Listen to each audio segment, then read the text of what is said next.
Hi guys, James at RampantLionReviews again for you today with another beer review. For this one, we are going to head over to Germany once again, and we're going to have a look at a beer from another brewery that I've never tried anything from before. So these guys are actually quite a well-known brewery, particularly in their own region, and they are one of the larger by volume breweries in their city as well. But I've been meaning to try a few beers from these guys for a little while, but it was only quite recently that I was able to get a hold of anything from them. So this review is a little bit overdue. Now, the beer that we're going to have a look at today in particular is a style that I very much enjoy. It's also a style that's been getting a little bit more attention in the craft beer world recently. And as you'll know if you've watched the channel for any length of time, I'm a huge fan of my German brewed beers, and there's just something about trying these ones that I very much enjoy. So certainly looking forward to trying this one. Hopefully it's another good beer, hopefully it makes for an interesting review, and as always I hope that you guys enjoy my take on this one as well. So yeah, for this review then we are going to go to Dortmund in Nordrhein-Westfalen, and we're going to have a look at my first beer from DAB, or the Dortmunder Actien Brauerei, as you could call them with their full name. So this particular beer is the Pilsner. It comes in at 4.8% ABV, and I think you know what style this one is, a Pilsner lager beer. So yeah, this should be quite nice. The most famous beer from DAB, of course, is the Original, but unfortunately I couldn't get a hold of that one in the bottle, and when I review that beer, I do want it out of the bottle rather than the can. That's just me actually. But yeah, I do need to review a few more beers from Dortmund. Of course, the Dortmunder Helles is quite a well-known style over in Germany, and I'm a big fan of Borussia Dortmund as well, BVB, so I really want to review a few more beers there. And I think I should go and do a few more out and about videos there of some of the smaller brauhouses and things like that. So that's something that we will look at doing in the future, of course. But yeah, in the meantime, let's crack on with this one and see how we go. The DAB Pilsner.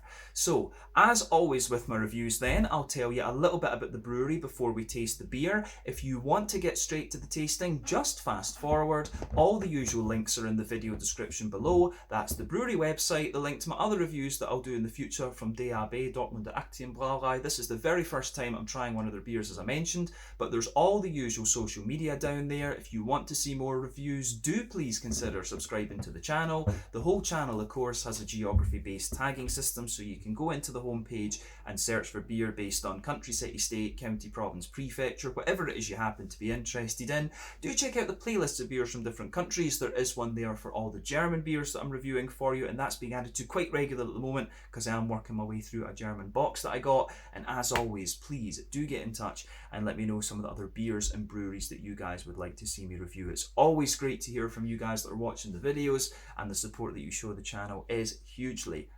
appreciated. So anyway, on to my brewery notes then to tell you a little bit about DAB. So the Dortmunder Actien Brauerei was founded back in 1868 by the Dortmund merchants Laurenz Fischer and Heinrich and Friedrich Mauritz, along with master brewer Heinrich Heberts, and the original name of the company was Bierbrauerei Heberts. So the site of the brewery had been purchased the year before in 1867, and then a few years later in 1872 the name of the brewery and the company was changed officially to Dortmunder Actien Brauerei. But at the time there were many breweries in the city, and these guys followed suit with their business strategy of doing beers mainly for export, and this started from 1879 onwards. But the DAB beer was produced first in 1881, and it went by the name Dortmunder Helles, and this was a bottom fermented lager beer, and then by 1885 the production of this brewery had exceeded 100,000 hectolitres, and if I'm not mistaken that is roughly about 10 million litres of beer per year, so a pretty impressive rate of growth, we have to say. But DAB was also one of the first breweries in Germany to establish their own laboratory for quality control and things like this, and this first happened back in 1893. So yeah, very early days actually. But the following year in 1894 Heinrich Mauritz died, and then his son Theodor took over as chairman of the company, and they continued to expand under his guidance, with the output of the brewery reaching 250,000 hectolitres by 1913. After the First World War they expanded despite a number of the breweries closing in the city. The number of breweries in Dortmund decreased from 28 to 8 apparently, and they also purchased the Dortmunder Brauerei and the Menninghaus Klosterbrauerei as well during that time. So these guys were one of the few who were kind of bucking the trend and expanding in a time of, you know, bad economics basically. But Alfred, in 1933, Alfred Malritz, the son of Friedrich and the cousin to Theodor, became the chairman, and under his guidance the output of the brewery rose again to 800,000 hectolitres, and at this point they had a workforce of about 750 people. But he was succeeded by Theodor's son Otto in 1938, and unfortunately during the war much of the brewery was destroyed, and I think this was the case for the whole of the city of Dortmund, to be honest with you. It was a big hub, so yeah, it was the shit was bombed out of it basically. But it was rebuilt in the post-war years, and by 1959 they were producing 1 million hectolitres of beer per year, which is pretty impressive. Again, Germany managed to recover pretty fast after the war. But in 1972 DAB purchased their local competitor Dortmunder Hansa, and then they moved the production to the historic site on Steiger Bergholzstrasse, and the company headquarters remained on Rheinische Strasse in the traditional brewery district until about 1983. But from the late 1980s until the mid 1990s, the brewery began to suffer financial difficulties, and it was actually saved by the Binding Brauerei from Frankfurt, who injected quite a lot of cash into the company. But in 1996, DAB purchased the trademark and distribution rights of the Kronen Privatbrauerei Dortmund, and they started producing these beers.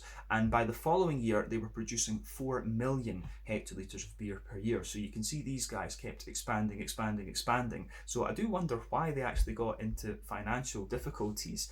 Maybe the expansion just went a little bit too quickly. But later on in 2002, the brewery became part of the Radeberg Group from Frankfurt, which is in turn part of the Oetker Group, which is one of the most famous, well-known, biggest food companies, I guess we could say, in Germany. But a few years later, the company was changed from an AG company, which is a stock company, to a GmbH, which is basically a limited liability, from what I can understand, and it's remained as such ever since. But in the core range of this brewery, they have around 6 or 7 different beers, and yeah, the most famous one, as I mentioned earlier, is the Original, which is a Dortmunder Helles. So remember, in comparison to the Munich Helles, which is the other famous type of Helles lager beer, the Dortmunder one tends to be a little bit more hoppy and bitter in my experience.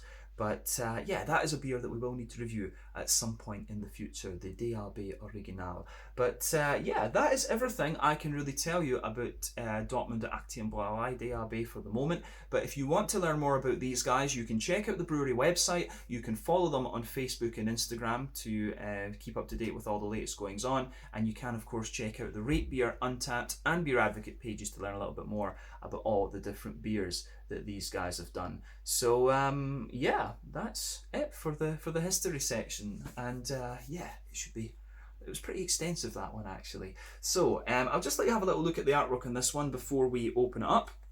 There you can see DAB Dortmunder Actien Brauerei Pilsner comes in at 4.8% ABV, as we mentioned earlier. There is the little top label. I love this on German beers, how you get the little top label on these. Let me just let the camera zoom that in, if it's going to focus. There we go. And yeah, I think the camera's set up to focus on faces actually, so maybe that's why it struggles a little bit with some of these.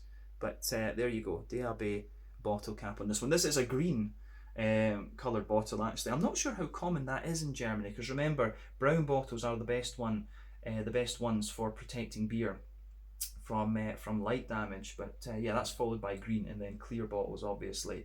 But yeah, this is a half-litre bottle. I bought this one at Beers of Europe, and I can't remember how much it cost, but you know, in Germany you'll probably get a bottle of this for about €1, something like that. Beer in Germany is ridiculously cheap, but very good quality, as we always say. So yeah, let's get this guy out and we'll get on with the tasting then. I'm really curious about this. Yeah, so we can see a little bit of smoke on the opening there, and we'll get this one out and into the glass. So for those of you that don't know, the Pilsner is the most drunk style of beer in the world actually. It originates from the city of Pilsen in the Czech Republic, originally the Austro-Hungarian Empire when it was developed, I believe in, was it the 1840s, 1842, something like that. But yeah, it was invented by a German brewer in what is now the Czech Republic. And yeah, the original one is Pilsner Urquell, or Plzeňský Prastroj, as the Czechs call it. But yeah, this style spread like wildfire across the world, and it's now the most popular style of beer. And of course, my tankard that I'm drinking this beer out is a Pilsner Urquell one. I do love that beer.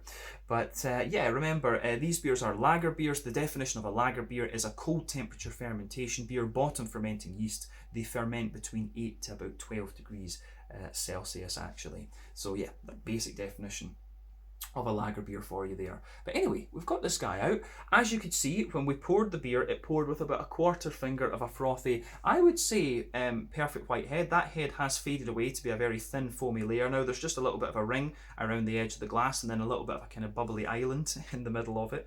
But yeah, it looks pretty much exactly as you would expect of a Pilsner beer.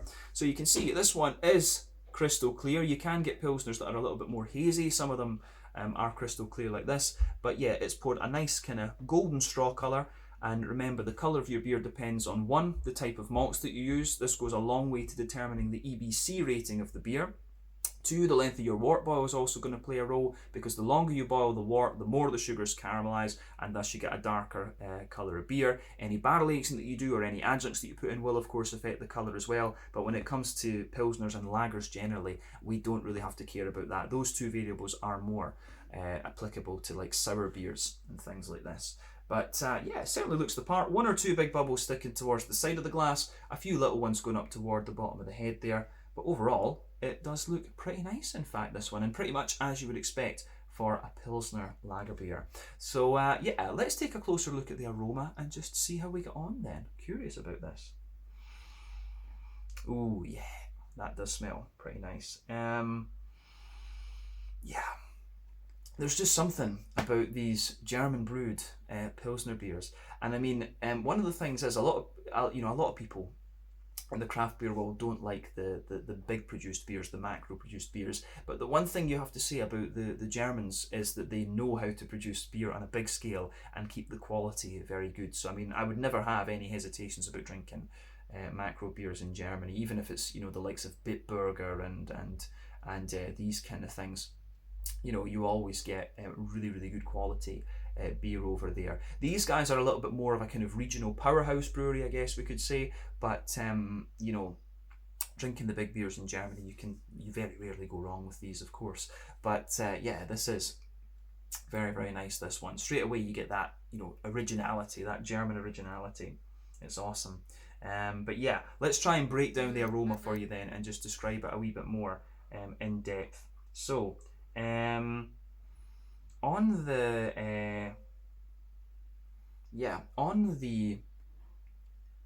malty side of things, then it's kind of what you would expect. You get a little bit of a kind of bread crusty character there. There's a wee bit of there's definitely a little touch of a kind of smooth. There is a little bit of a kind of smooth bread crust in there for sure, but then on top of that you get a little bit of that kind of wet bready sort of thing. So yeah, how would we say, it's like a wet white bread that you get out of this. So yeah, a little bit of a kind of more grainy bread crust, a little bit of a wet white bread, but then on top of that you actually get a little bit of sweetness out of it. So you can smell in the middle of the nose in this one, there's a little bit of a kind of McVitie's digestive biscuity sort of vibe to this beer, which is quite interesting.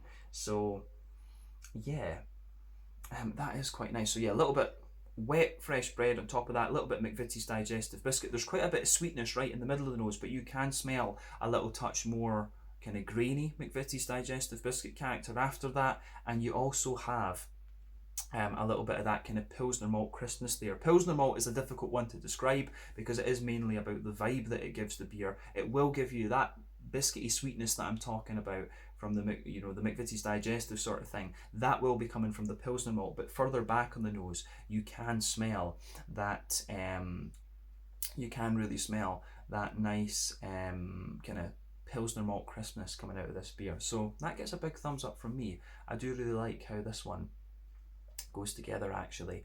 So on the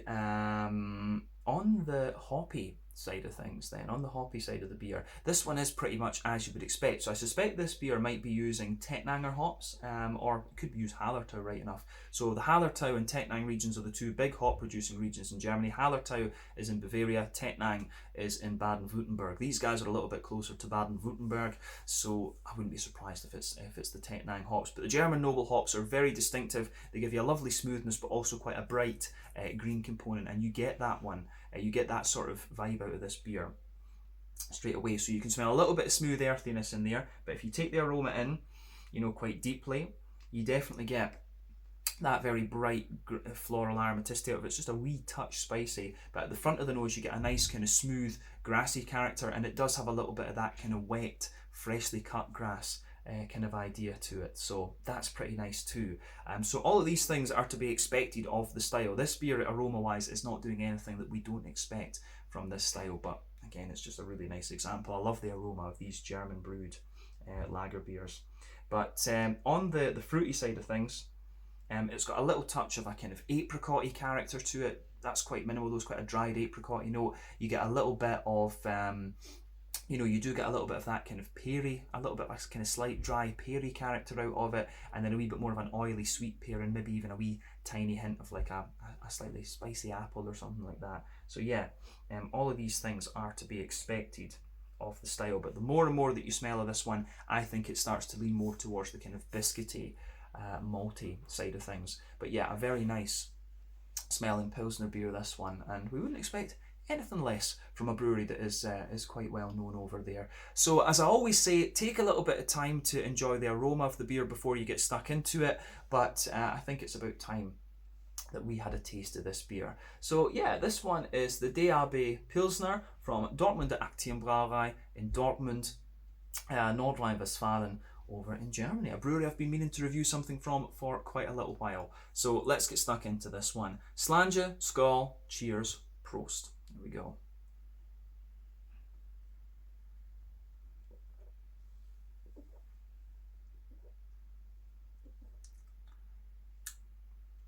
Ooh, that's quite a nicely balanced one, actually. First impression of this is that it starts off quite dry. It really has quite a bit of dryness when you take it in, and a real bit of crispness, but it smooths out and really gives you a bit more sweetness, and then it starts to get dry again. So this beer, it's got quite an intense variation in the flavour, actually. So yeah, very nice, you know, quite dry and crisp when you take it in, quite sweet and malty in the middle, and then it gets really dry and crisp again and a little bit bitter. So yeah, I do wonder, maybe in the Dortmund area they do like their beers to be a little bit more kind of hoppy and bitter. Maybe that's something that's carried through a good few generations. And like I say, I do want to review some of the kind of well-known Dortmunder Helles beers at some point, so I need to have a look at the Kronen and the Hansa and stuff like this, of course, if I ever find them. But yeah, this beer is pretty nice, actually, but definitely for the Pilsner style, it's definitely on the kind of drier and more crisp side of things. So yeah, this is a good example of what I've spoken about with German and Czech Pilsners before. So the German Pilsner tends to be a little bit kind of dry and more crisp in my experience, whereas the Czech lagers, generally speaking, not just the Pilsner, they tend to be a little bit more kind of creamy and smooth and a little bit more yeasty, if you like. So that's the main difference. This beer is a very good example of a German Pilsner, and what I've found you tend to get from these beers compared to the Czech ones. But yeah, this is good. Gets a thumbs up from me. So let's break down the flavour for you and just describe it a wee bit more kind of in depth, if you like.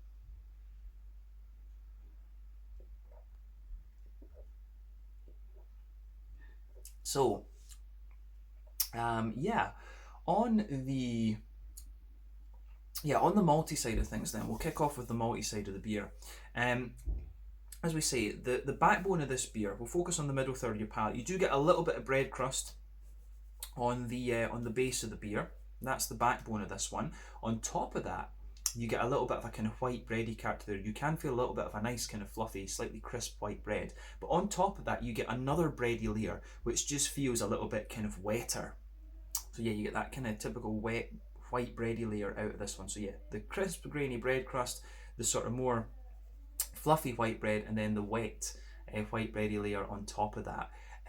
So yeah, that is the kind of malty backbone of the beer. But sitting on top of that, you start to get a wee bit of sweetness out of this one. So in the middle third of your palate, you've got a little circle that sits there. So you can feel the base of this is like a McVitie's Digestive. You get that kind of grainy McVitie's Digestive biscuity type sweetness. That sits there. And that kind of spreads out toward the edge of the palate there. And it gets a little bit grainier and things the further out that you go. But as you go into the dead centre of your palate, you get a little bit of a kind of sweeter caramel in there. It does have actually a little bit of a straight up caramel in the dead centre of your palate. And then yeah, as you move further out from that, it gets more biscuity and kind of dry and stuff like that. So yeah, that's definitely worth bearing in mind with this one. So yeah, the malty side of this beer is quite nice. Now, as I said earlier, Pilsner malt is a little bit of an annoying thing to describe for you in terms of flavour, because it's what it really does, pardon me, in a lot of cases, is adds a real amount of crispness to the beer. So what you'll find with this one is that the Pilsner malt, the kind of crisp side of the Pilsner malt for me, comes out toward the back of that middle third of your palate. So yeah, border region between middle and back third of your palate, you get a little bit of that kind of bready build up in there, but then you get that nice dry, crisp character from the Pilsner malt in this one. It really builds up toward the back of that middle third of your palate. But yeah, to be honest, other than that, I don't think there's too much to say about the middle third of the palate in this one. The malty base is nice bread crust, bit of straight up white bread, a wetter bready layer, some McVitie's Digestive biscuit, teeny little bit of caramel, then the kind of crisp dry Pilsner malt toward the back of the back of that middle third of the palate.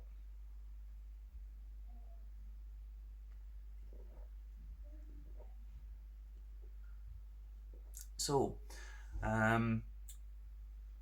on the yeah, on that side of things, I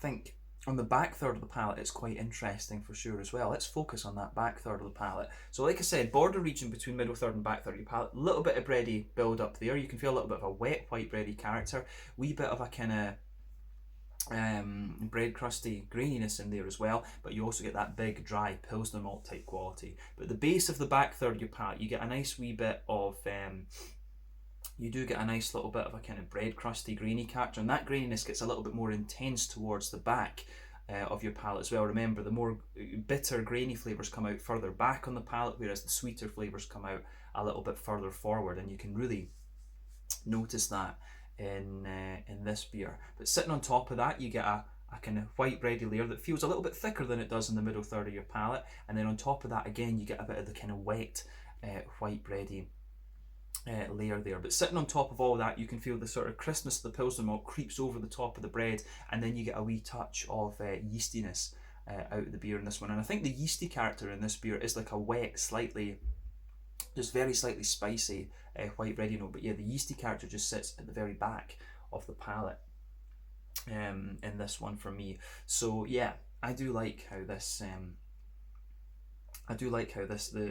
malty and yeasty side of this beer goes together. But you can definitely feel on that back third of your palate, the flavour feels a little bit taller. Then as you come further forward, it just condenses down a little bit, and then in the middle third of your palate, these flavours are a wee bit more kind of squashed together. So yeah, I do like how that goes about its business for sure.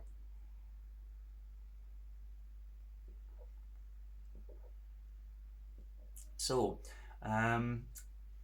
yeah, I think that covers the malty, yeasty side of the beer. So let's focus on the hoppy side of things then. So back corners of the palate, you've got a nice little bit of earthiness there, and then as you move further forward, it gets a little bit of a herbal character. I would stress the earthiness in this one actually strikes me as being a little touch more bitter than I've had from some other German beers.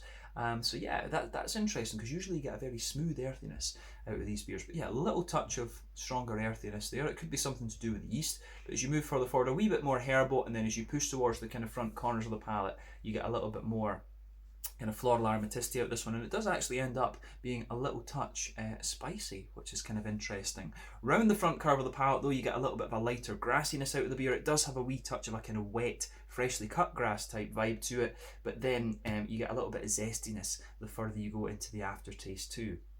But yeah, green component in this one, this beer actually feels a little bit more bitter than some other Pilsners I've had in recent times. But like I say, I do wonder if that is a kind of a Dortmund thing. So if you're watching from Dortmund, let me know about that in the in the comments section below. I'd be curious to know that. But yeah, let's focus on the front third of your palate then, and the slightly fruity side of the beer. So border region between front third and middle third of your palate, again you get a little bit of a kind of bready build up there. The base of the front third of your palate is a little bit more kind of, the base of the front third of your palate is a little bit more kind of bread crusty and like a smooth white bready character. And then on top of that, I think, yeah, you get that nice oily bubble where the juicy fruity esters just roll their way out of the beer. So yeah.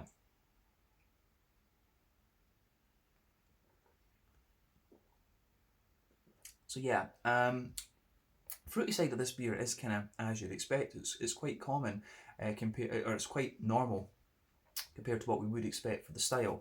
So toward the back of that front third of your palate, you do get a wee bit more of a kind of concentrated citrusy note, but then as you come forward, it's a little bit kind of, you do get a little bit of a kind of dry apricot-y note out of it. Yeah, a little bit of a sort of dry apricot-y, kind of dry peary sort of thing for sure.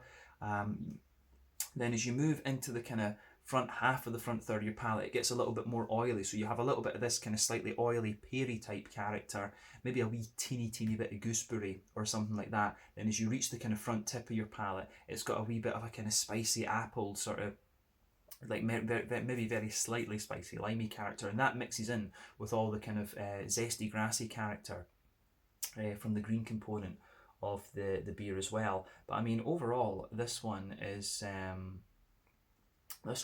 pretty nice actually. So I like how this one goes together for sure. Quite a dry, hoppy, bitter Pilsner this one, but it does have a fair wee bit of sweetness in its malty backbone too. So gets a thumbs up from me. I would be very curious to compare this to the original as well. So I need to see about getting that one to review for you on the channel at some stage. But yeah, in terms of the Pilsner, I certainly do approve of this one. This has been a nice beer to sit and drink.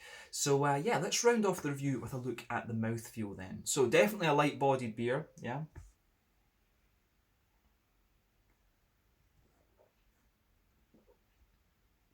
So yeah, definitely a light-bodied beer. The carbonation is quite, it is quite crisp in this one, and that adds to the sort of dryness of this beer. So yeah, quite a crisp carbonation, but overall the beer does feel quite clean, and there's a good little bit of wetness to this mouthfeel as well. In terms of IBUs, I think this one is a wee bit more bitter. I've got a feeling this could be like a 30-35 IBU beer, because you really do get a little bit of hoppy bitterness out of this one, but at the same time the Pilsner malt makes the beer feel a little bit kind of drier the further you go into it as well. But on the malty side of things, you do get a little bit of graininess in there. There's a bit of smoothness and a wee touch of sweetness too. So everything you would want from the Pilsner style. Then you've got a little bit of a kind of oily, fruity character out of this one, but it gives you a wee bit of a dry fruitiness as well. But I mean, overall, as I say, I quite like this one. I'd be curious to know how you guys think it stands up to the other DRB beers. But yeah, it's a nice Pilsner, definitely leaning towards the drier, crisper side of the spectrum for me compared to some of the other ones that I've had. But yeah, I think we can leave it at that for this review. This has been really cool. So yeah, this one is the DRB Dortmunder Actien Brauerei Pilsner, 4.8% ABV. From Dortmund in Nordrhein-Westfalen, Germany. So yeah, let's leave it there. Once again, thank you for watching my beer reviews. Until the next time, please like, subscribe, share, all the usual YouTube stuff. Let me know your own thoughts on this beer in the comment section below. Let me know what your favourite beers are from DRB, and we will hopefully return to these guys at some point soon. But in the meantime, los die Schwarz-Gelbe, go BVB, whatever you want to say, go Borussia Dortmund. When I was younger, Paul Lambert, the Scotland captain, used to play for Dortmund, and my dad always told me support them because that's who Paul Lambert plays for. So yeah, that's where my love of Borussia Dortmund starts. So definitely cool to review one of my first big Dortmund beer, I guess we could say. But yeah, thank you again for watching. Check out my social media, check out DRB's social media, and we will see about reviewing the Original and some of their other beers at some point in the future. But yeah, ciao just now. Slange, skull, cheers, and prost.